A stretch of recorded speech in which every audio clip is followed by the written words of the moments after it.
अगर आप कॉलेज में पढ़ते हैं या आपके घर में कोई हायर एजुकेशन ले रहा है तो पिछले कुछ दिनों में आपने यूजीसी इक्विटी रेगुलेशन 2026 का नाम जरूर सुना होगा। सोशल मीडिया से लेकर चाय की टपरी तक हर जगह बस इस बात की चर्चा है कि आखिर यूजीसी ने ऐसा क्या नियम बना दिया है जिससे इतना हंगामा खड़ा हो गया है। आइए आसान भाषा में समझते हैं आखिर क्या है पूरा मामला।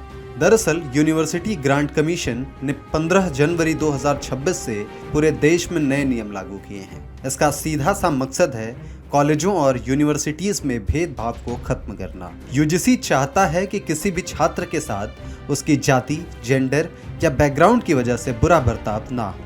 यह नए नियम 2012 के पुराने नियमों की जगह लेंगे। यूजीसी का कहना है कि पुराने कायदे अब आउटडेटेड हो गए थे, इसलिए उन्हें और ज्यादा सख्त और साफ बनाया गया है ताकि हर छात्र को बराबर का सम्मान मिल सके। इसके लिए नए नियम में कई बड़े बदलाव किए गए हैं।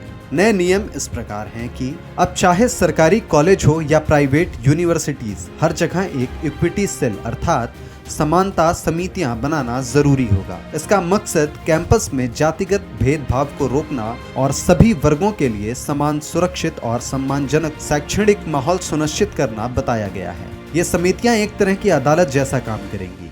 इस समिति का प्रतिनिधित्व ओबीसी, एससी, एसटी, दिव्यांग और महिलाएं करेंगी। अगर किसी छात्र को लगता है कि उसके साथ भेदभाव हुआ है, वो वहां जाकर अपनी शिकायत दर्ज करा सकते हैं। ये समिति उसकी जांच करेगी। जो इस संस्थान के इस नियमों का पालन नहीं करेगा, यूजीसी उसकी फंडिंग रोक सकती है। यह नियम यूजीसी ने सुप्रीम कोर्ट के उस निर्देश के बाद बनाया था जो रोहित वेमुला और पायल तांडवी की माताओं की याचिका पर सुनवाई के दौरान दिया गया था। उस दौरान कोर्ट ने यूजीसी से पूछा था कि उच्च शिक्षा संस्थानों में जातिगत भेदभाव को जड़ से खत्म करने के लिए उसके पास क्या कोई ठोस तंत्र है।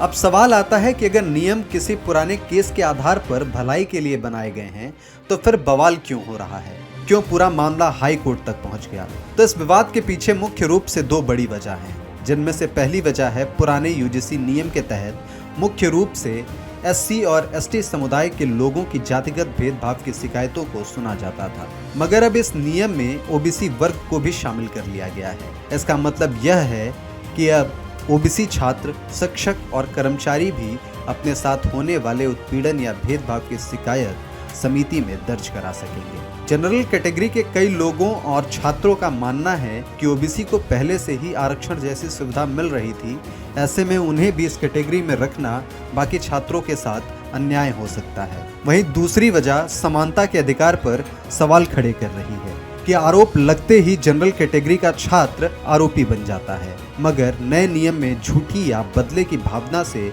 अगर किसी वर्ग द्वारा शिकायत की जाती है तो इसके लिए क्या कोई सजा तय की गई है। नियम लागू होते ही देश के कई हिस्सों में स्वर्ण जातियों से जुड़े संगठनों में असंतोष देखने को मिला है। विरोध करने वालों का आरोप है कि इस कानून का दुरुपयोग हो सकता है और इसके जरिए अगड़ी जातियों के छात्रों और शिक्षकों को झूठे मामले में फंसाया जा सकता है। इस नियम के खिलाफ संगठित आंदोलन करने के लिए करड़ी सेना, ब्राह्मण महासमाज, कायस्थ महासभा और वैश्य संगठनों ने मिलकर स्वर्ण समाज समन्वय समिति S4 बनाई है। उत्तर प्रदेश में इस मुद्दे ने खास तूल पकड़ लिया है। पूरे प्रदेश में स्वर्ण छात्रों और कई नेताओं के द्वारा इस पर प्रतिक्रिया दी जा रही है। गाजियाबाद डासना पीठ के पीठाधीश्वर यति नरसिंहानंद गिरी खुले तौर पर यूजीसी के नियमों का विरोध कर रहे हैं। वह जंतर मंतर पर अनशन के लिए दिल्ली जा रहे थे, लेकिन गाजियाबाद में ही पुलिस ने उन्हें रोककर नजरबंद कर दिया। इसके बाद उन्होंने योगी सरकार पर स्वर्ण समाज की आवाज दबाने का आरोप लगाया, जिससे मामला और गर्मा गया। अब देखना होगा ये मामला कहां जाकर शांत होता है। क्या इन नियमों पर यूजीसी पुनर्विचार करेगा? हमें कमेंट बॉक्स में इन नियमों पर अपनी राय लिखकर जरूर बताएं।